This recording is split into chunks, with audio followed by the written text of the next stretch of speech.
इस वक्त हम मौजूद हैं जबलपुर के गांधी भवन के बाहर, जहां आप देख सकते हैं मेरे पीछे कि यहां पर कुछ पत्रकारगण जो है यहां पर प्रदर्शन कर रहे हैं। तो आखिर ये पूरा मामला क्या है और इनके प्रदर्शन करने का कारण क्या है, तो आप सभी को विदित होगा कि अभी कुछ समय पहले सीधी जिले में थानेदार और सब इंस्पेक्टर के द्वारा वहाँ पे कुछ पत्रकारों को अर्धनग्न करके उनकी तस्वीरें वायरल कर दी गई थी। तो इस मामले का पूरा सच क्या था, वहाँ के एक पीड़ित पत्रकार ने संपर्क करते हुए बताया कि उन पर किस प्रकार से कार्यवाही की गई, जबरन की कार्यवाही की गई।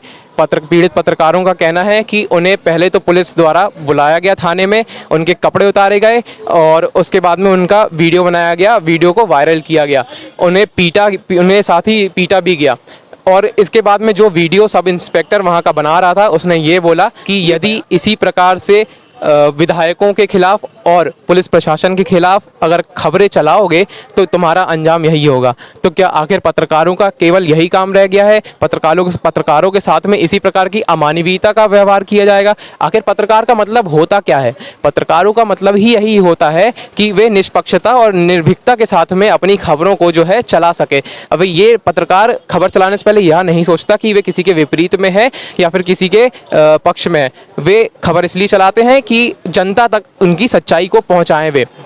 लेकिन यहाँ पर विधायकों और पुलिस की साफ तौर से मनमानी देखी जा सकती है। विधायकों और पुलिस वालों के कहने पर ही जो है इस तरीके से पत्रकारों को उठवा लिया गया, पत्रकारों को जबरन जो है पुलिस थाने में बुलवा लिया गया।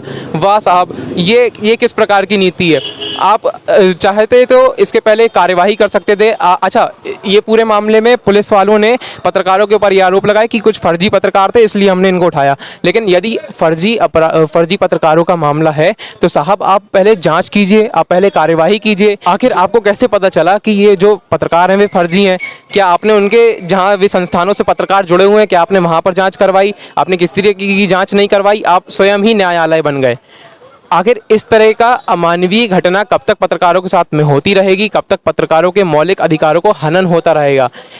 इसके खिलाफ ये पूरे मामले की जब सच्चाई सामने आई तब जाकर के इन थानेदार और सब इंस्पेक्टर के खिलाफ कार्यवाही की गई। इन दोनों को निलंबित कर दिया गया और इसके अलावा इस पूरे घटनाक्रम में जितने भी लोग संलिग्न थे उनके ऊपर भी कार्यवाही की जा रही है। इसी पूरे मामले को लेकर के यहाँ पर जबलपुर के कुछ पत्रकार जो है आप देखेंगे मेरे पीछे की प्रदर्शन कर रहे हैं। हम आगे की बात चल करके उन्हीं से करेंगे।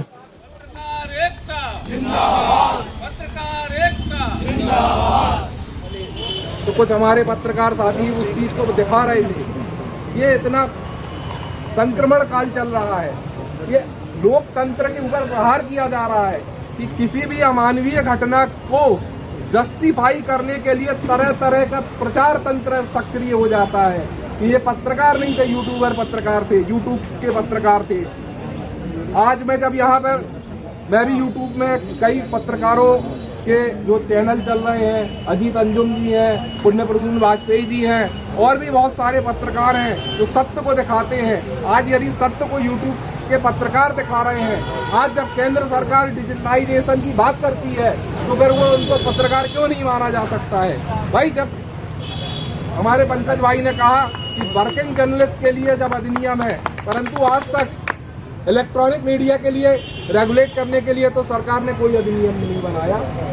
तो वो इलेक्ट्रॉनिक मीडिया के पत्रकार कहला सकते हैं, तो यूट्यूबर जो है, यूट्यूब के पत्रकार हैं, वो क्यों नहीं पत्रकार कहला सकते हैं? वो भी पत्रकार हैं। और महाभारत काल की चर्चा करें पहले कि अगर भरी सभा में द्रौपदी का चीरहरण होता है और कृष्ण सुदर्शन चक्र उठा लेते हैं और निरंकुश कौरवों की सत्ता का नाश होता है, तो आज ये अभिव्यक्ति की स्वतंत्रता नामक जो एक हमारी आज़ादी के बाद हमें जो मिला था अधिकार, उसका चीरहरण हुआ।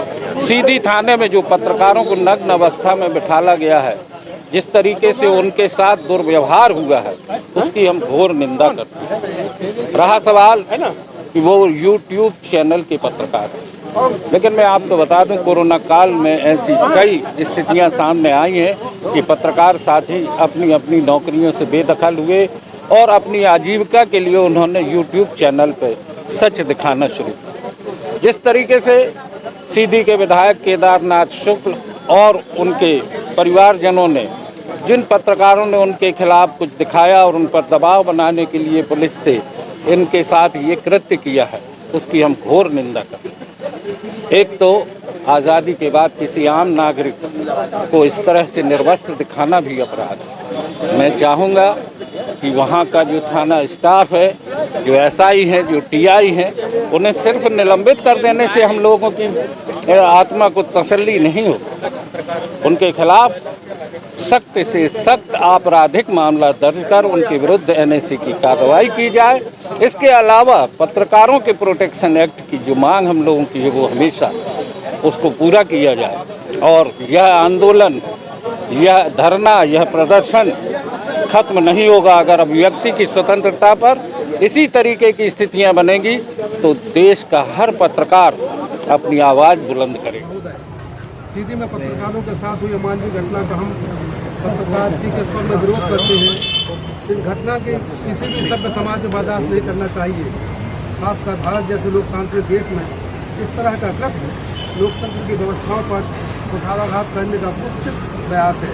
इसके दोषी वर्दी वालों पर कार्रवाई हो गई, लेकिन हम इस तरह की सोच रखने वालों का विरोध करते हैं। पत्रकार दोषी थे तो FIR दर्ज कर कोर्ट में पेश करते, जेल भेजते, पर थाने में आधी रात निर्वस्त्र कर उनकी फ़ोटो खींचकर वायरल करना उनके सामाजिक, मानसिक और पेशे के प्रति उनकी प्रतिबद्धता का माहौल बनाना था। ऐसे व्यक्ति पुलिस विभाग में रहेंगे तो इस तरह का खतरा बराबर बना रहेगा। लोकतंत्र में जनता, विपक्ष और कलम। यहाँ पर हमारे साथ कितने ही पत्रकारगण जो है मौजूद थे, उन्होंने सबने केवल यही मांग करी है कि आगे से इस तरह की निंदनीय घटना पत्रकारों के साथ में ना करी जाए और इसके अलावा पत्रकार प्रोटेक्शन एक्ट की भी मांग सरकार से की जा रही है। लेकिन इस अमानवीय घटना के पीछे केवल यही सवाल उठते हैं, क्या सरकार नहीं चाहती है पत्रकारों द्वारा सच्चाई को दिखाया जाना? क्या सरकार यह चाहती है कि पत्रकार केवल उनके पक्ष में ही दिखाएं और जैसे ही, या फिर उनकी सरकार के गुण गाते रहें? अगर जैसे ही पत्रकार जो है किसी नेता या किसी विधायक या किसी भी कार्यकर्ता के खिलाफ जो है जब खबरें प्रकाशित करने लग जाते हैं, तब उसमें जो विधायक होते हैं या नेता होते हैं जो भी है, कोई भी मंत्रीगण, उनकी नज़रें पत्रकारों पर तिरछी हो जाती हैं। तो आखिर ऐसा क्यों है? पत्रकारों के साथ में इस तरह की अमानवीयता आगे ना बढ़े, इसके लिए यहाँ पर SDM को भी पत्रकारगणों ने ज्ञापन सौंपा है। नमस्कार, मैं निमेश मिश्रा और आप देख रहे हैं द लुक न्यूज़।